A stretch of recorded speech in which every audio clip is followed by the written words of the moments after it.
The Bible. It's 66 books of history, stories, letters, and poetry that fit together to form God's one big story.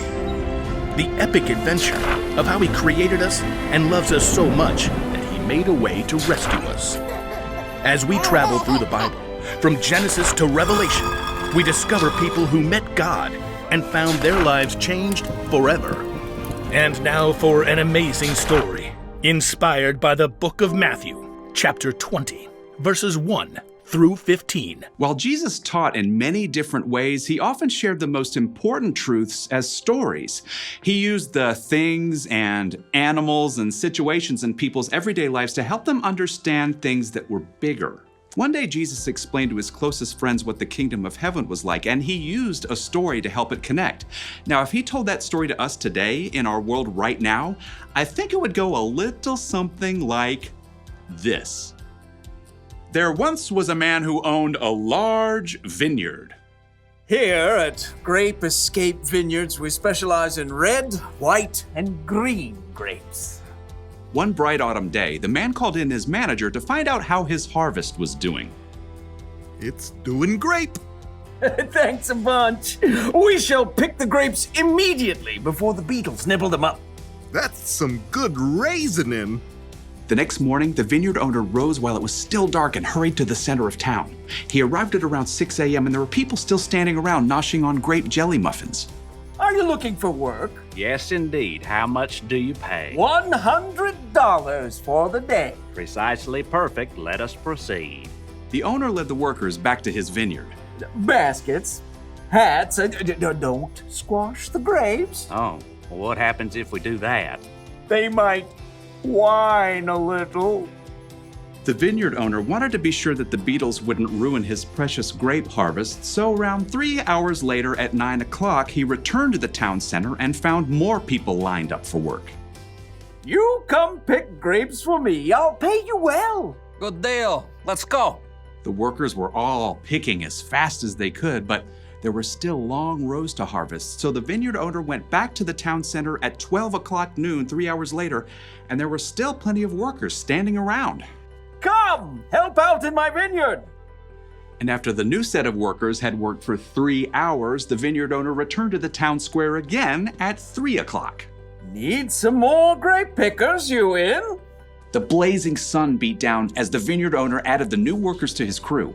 One of the men hired at dawn wiped sweat off his face as he sipped his water. Showing up for work in the afternoon. What a terrible work ethic. The first workers returned to picking grapes, filling basket after basket. But even though it was still 5 o'clock, the vineyard owner returned to the town square where he still found plenty of people hanging around counting cockroaches and looking bored. Why have you been standing here all day? No one, hired us. I'll hire you. Come work in my vineyard. For the final hour of the workday, everybody pitched in. Whew!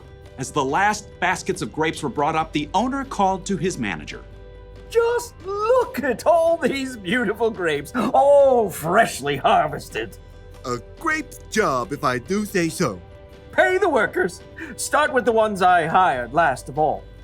So the manager pulled out his cash box and lined up the workers. He started with the ones who only picked grapes for an hour. Here you go. $100. Totally rad, man. At the other end of the line, the workers who began at dawn began doing some quick math. $100 for 1 hour of work. Huh, that means we're about to get over $1,000. The manager continued to hand out pay packets to the workers who started at 3 o'clock. $100. And noon. $100. And 9 o'clock in the morning. $100. Okay. By the time the workers who started at 6 a.m. reached the front of the line, they were getting a little bit worried. You're paying us what's fair for working all day, right? Yep. $100. What? Preposterous. The early morning workers stalked off to find the vineyard owner. You paid those hooligans who only worked an hour the same as us, even though we sweated all day picking your grapes. Just look at this crispy sunburn. Fred, didn't you agree to $100 for the whole day? That is a technicality. Do you feel cheated because I gave so freely to the other workers?